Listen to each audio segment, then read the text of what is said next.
Hi hello friends, welcome to back my channel. Friends, ಬೆಳಗಿನ ಶುಭೋದಯ ಎಲ್ಲರಿಗೂ. ಇವತ್ತಿನ ವಿಡಿಯೋ ಸ್ಟಾರ್ಟ್ ಮಾಡೋಣ ಬನ್ನಿ. ನಾನು ಇವತ್ತು ವ್ಲಾಗ್ ಮಾಡ್ತಾಯಿದ್ದೀನಿ ಫ್ರೆಂಡ್ಸ್. ಇವತ್ತು ಬೆಳಗ್ಗೆಯಿಂದ ನಾನು ಏನೆಲ್ಲ ಮಾಡಿದೆ ಅಂತ ಹೇಳಿಬಿಟ್ಟು ನಿಮ್ಮೊಂದಿಗೆ ನಾನು ಶೇರ್ ಮಾಡ್ತಾ ಹೋಗ್ತೀನಿ ಬನ್ನಿ.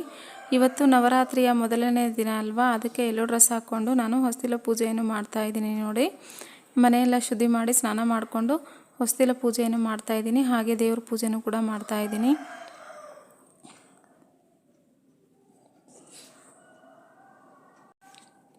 ಫ್ರೆಂಡ್ಸ್, ನನ್ನ ಚಾನಲ್ನ ಯಾರೆಲ್ಲ ಹೊಸಬರು ನೋಡ್ತಿದ್ದೀರಾ ಪ್ಲೀಸ್ ಸಬ್ಸ್ಕ್ರೈಬ್ ಆಗಿ, ಹಾಗೆ ಮಾಡಿ. ಹೊಸ ಪೂಜೆ ನಂತರ ತುಳಸಿ ಪೂಜೆ ಮಾಡಿದೆ ಫ್ರೆಂಡ್ಸ್.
ಫ್ರೆಂಡ್ಸ್, ಪೂಜೆ ಎಲ್ಲ ಮುಗಿಸ್ಕೊಂಡು ಮತ್ತು ನಾನು ಟೀಗೆ ಇಟ್ಟಿದ್ದೀನಿ. ನೋಡಿ, ಟೀ ಕುಡಿಬೇಕಂತ ಹೇಳಿ ಟೀಗೆ ಇಟ್ಟಿದ್ದೀನಿ.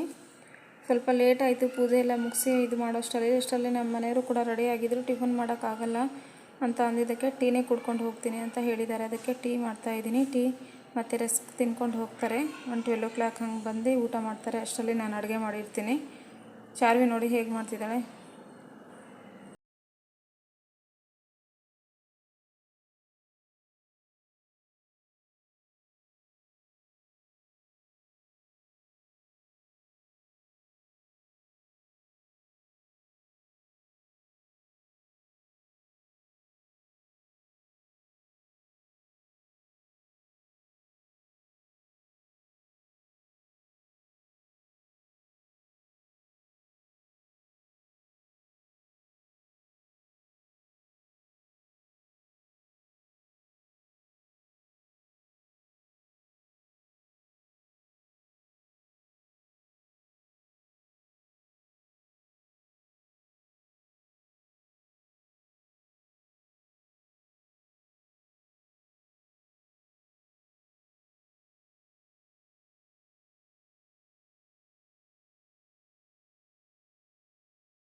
ಫ್ರೆಂಡ್ಸ್, ನಂತರ ನಾನು ಬೀಟ್ರೂಟ್ ಪಲ್ಯ ಮಾಡೋಣ ಅಂತ ಹೇಳಿ ಬೀಟ್ರೂಟ್ನ ಹೆಚ್ತಾ ಇದ್ದೀನಿ. ನೋಡಿ, ಸ್ವಲ್ಪ ಏನೋ ಆಗಿದೆ ಒಳಗಡೆ, ಅದು ಬೀಟ್ರೂಟ್, ಅದನ್ನು ಕಟ್ ಮಾಡ್ತಾ ಇದ್ದೀನಿ. ನಂತರ ನಾನು ಇದ್ರ ಜೊತೆಗೆ ಚಪಾತಿ ಮಾಡಿ ಮತ್ತು ಅನ್ನ ಮಾಡ್ತೀನಿ.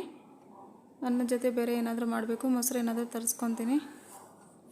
ಈಗ ಸದ್ಯಕ್ಕೆ ಬೀಟ್ರೂಟ್ ಪಲ್ಯ ಮತ್ತು ಚಪಾತಿನ ಮಾಡ್ತೀನಿ. ಬೀಟ್ರೂಟ್ನ ಹೀಗೆ ನೀರಲ್ಲಿ ತೊಳೆದ್ಬಿಟ್ಟು ಮತ್ತು ನೀರಲ್ಲಿ ಅದನ್ನು ಬೇಯಿಸ್ಕೋಬೇಕು ಚೆನ್ನಾಗಿ. ನೋಡಿ, ಬೇಯಿಸ್ಲಿಕ್ಕೆ ಇಟ್ಟಿದ್ದೀನಿ. ಇದು ಒಂದು 5 ಮಿನಿಟ್ಸ್ ಅಷ್ಟು ಇದು ಬೇಯಬೇಕು. ಅಷ್ಟರಲ್ಲಿ ನಾನು ಹಸಿಮೆಣ್ಸಿಕಾಯಿ, ಟೊಮ್ಯಾಟೊ ಮತ್ತು ಈರುಳ್ಳಿನ ಹೆಚ್ಕೊತೀನಿ. ಅದು ಅಷ್ಟರಲ್ಲೇ ಅಲ್ಲಿ ಬೆಂದಿರುತ್ತೆ.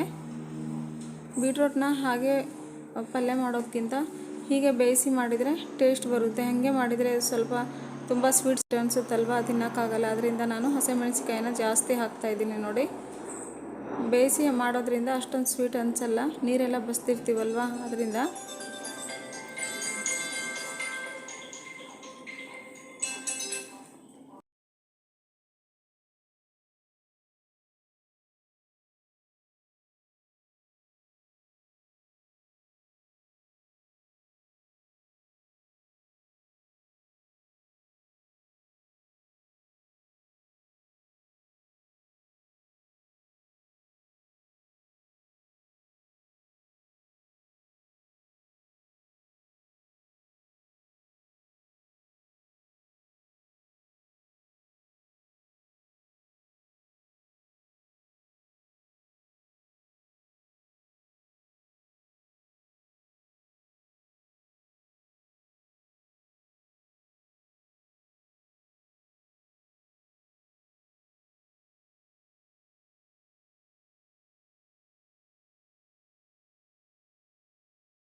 ಫ್ರೆಂಡ್ಸ್, ನಂತರ ಇದು ಬೆಂದಿದೆ ನೋಡಿ, ಬೀಟ್ರೋಟ್ ಎಲ್ಲ ಬೆಂದಿದೆ. ಈಗ ಇದನ್ನು ಒಗ್ಗರಣೆ ಕೊಡ್ತಾ ಇದ್ದೀನಿ. ಫಸ್ಟು ನಾನು ಸ್ವಲ್ಪ ಸಾಸಿವೆನೇ ಹಾಕ್ತೀನಿ ಮತ್ತು ಕರಿಬೇವನ್ನ ಹಾಕ್ತೀನಿ ಒಗ್ಗರಣೆಗೆ.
ಫ್ರೆಂಡ್ಸ್, ನಂತರ ಮತ್ತೆ ಈವ್ನಿಂಗ್ ಪೂಜೆ ನಡೆಯುತ್ತೆ ಅಂತ ಹೇಳಿದ್ನಲ್ವ. ಕೆಳಗಡೆ ಚಾಮುಂಡೇಶ್ವರಿ ದೇವಿ ಪೂಜೆ ಮಾಡ್ತಾರೆ. ನವರಾತ್ರಿಗೆ 9 ದಿನಗಳು ಪೂಜೆ ಮಾಡ್ತಾರೆ. ಮತ್ತು 9 ದಿನವೂ ಕೂಡ ಪೂಜೆಗೆ ಪ್ರಸಾದವನ್ನು ಮಾಡ್ತಾರೆ. ಅದರಿಂದ ನಾವು ಪ್ರಸಾದವನ್ನು ರೆಡಿ ಮಾಡ್ತಾ ಇದ್ದೀವಿ ನೋಡಿ. ನಾವು ಅವರೆಕಾಳು ಬಾತನ್ನ ಮಾಡಿದ್ವಿ. ಅದು ಹೇಗೆ ಮಾಡಿದ್ವಿ ಅಂತ ನಾನು ಇನ್ನೊಂದು ವಿಡಿಯೋದಲ್ಲಿ ಶೇರ್ ಮಾಡ್ಕೊತೀನಿ. ಓಕೆನಾ ಫ್ರೆಂಡ್ಸ್, ಬಾಯ್.